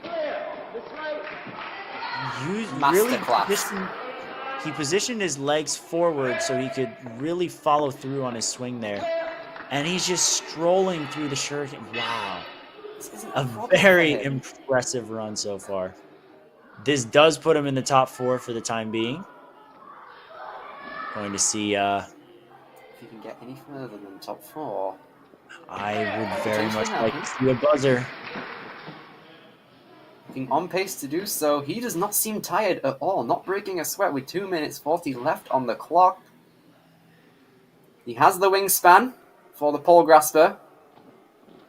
I think he can make that reach with his leg if he can split. Also to note, that flexibility and wingspan definitely coming in there now. Great Amazing. Dismount. You could see as he made the dismount from that last pole that his feet actually were on the very edge of that platform. Oh, he skips the last hold and now comes up to the double spinner. Whoa! Okay. Oh! There we go. Come on. Come on, man! Yes! Yotam Porat is our first finisher of the challenge course with a time of 1 minute 57 seconds. Getting a very big hug from his mother. Very well deserved. Incredible performance. That link on the... Oh my goodness. I'm speechless. I don't know what I just saw. The one-handed save as well. Oh. Amazing. That brought a smile to my face. That was just such a feel-good run. He made so many good moves, skipping the last hold here as well. And then when he hopped, I was so sure that you would have to, grab it evenly and hop from one disc to another. Yotam not only picked the faster route, but the smarter route, the more efficient route that doesn't sap your strength. And rightfully so, he finds himself at the top of the leaderboard, landing his spot in the Premier Series finals. He's definitely captured the nation's heart and the world's heart at that, and looking to do the same as Harry Jeffrey, our final runner, I believe, for the Mature Kids division. That's right, which means that it's between Harry and Shane for the final spot in the Premier Series finals. Harry is going to have to make it to the pole graspers to land into the top 4.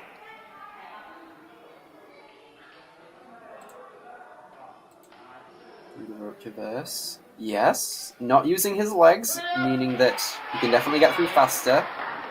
can sap his arm energy though, but going straight into the Lachey lane. A bit caught up on the wheel, but still swinging high, his high hips. Kicking amazingly. Ooh, that's you could see that his hip turned a little. Oh, what a save! He's fine. He's fine. He's fine. And moving on through, Shuriken actually, this time does put him in 4th place to this point. He was about 15 seconds faster than Shane to the Globe Graspers. So Harry Jeffrey will be going to the Premier Series Finals. Huge congratulations to him. Now let's see if he can get our 2nd buzzer of the day on the challenge course. Yeah, complete his victory lap. Pole Grasper now.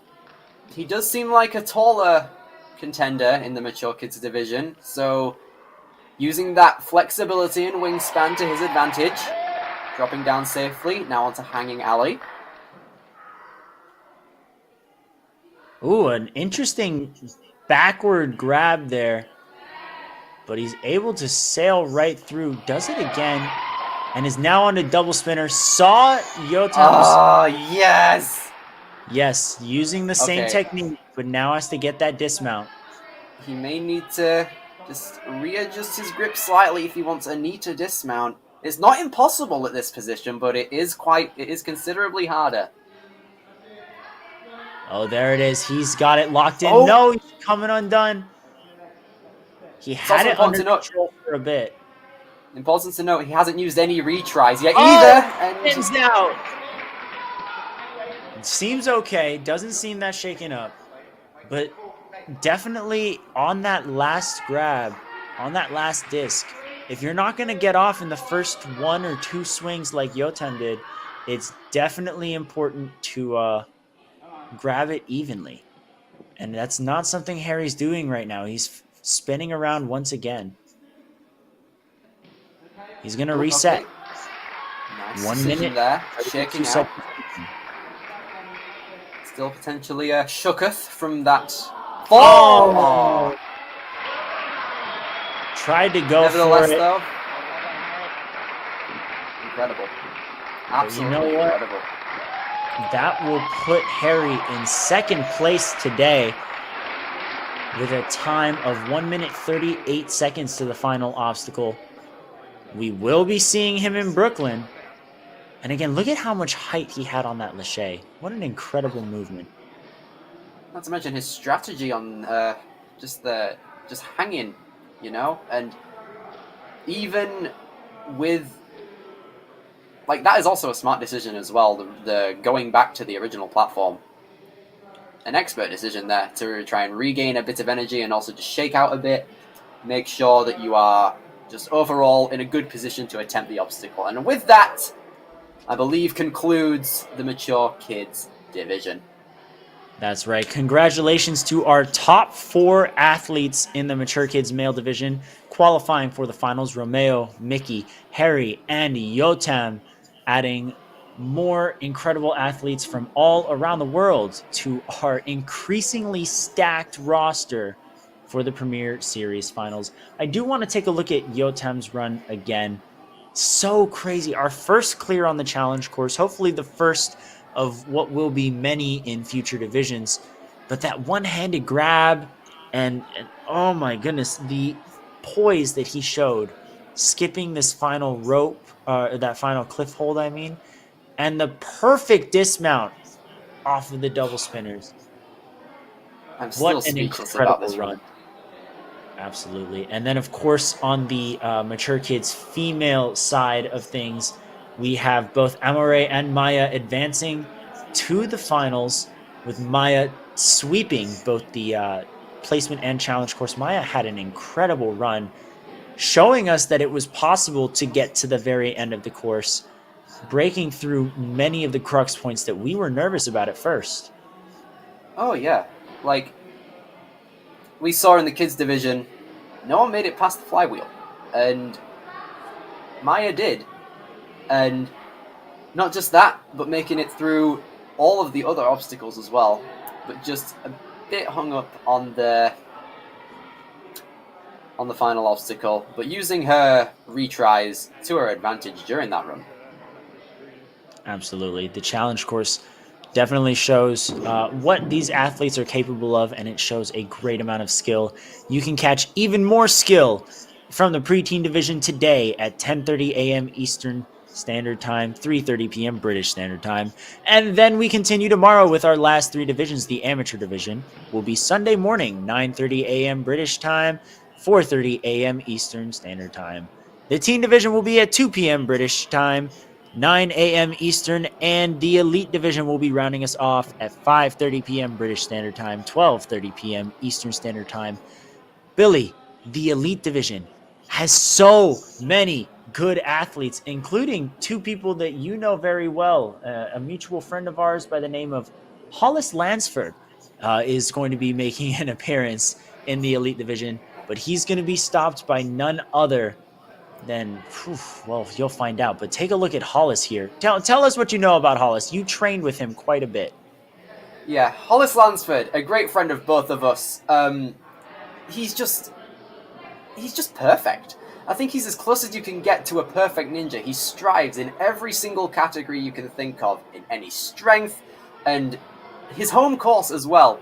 We may not have many in the UK, but I have trained at this here structure before, and it takes a lot of skill to get at it. And also Viktor Mikhailov, probably the speed demon of speed demons. I must say, a Russian representative, competing in any country he possibly can, and training anywhere he can. Realistically, every competition, just everywhere. You know, he makes a ninja. He's the epitome of what a ninja can be, and his balance is also unrivaled. If there is any person I can trust with balance, it's Viktor Mikhailov. Yeah, we've got two very different skill sets here out of Hollis and Victor, but two incredibly capable ninjas who are so well-rounded.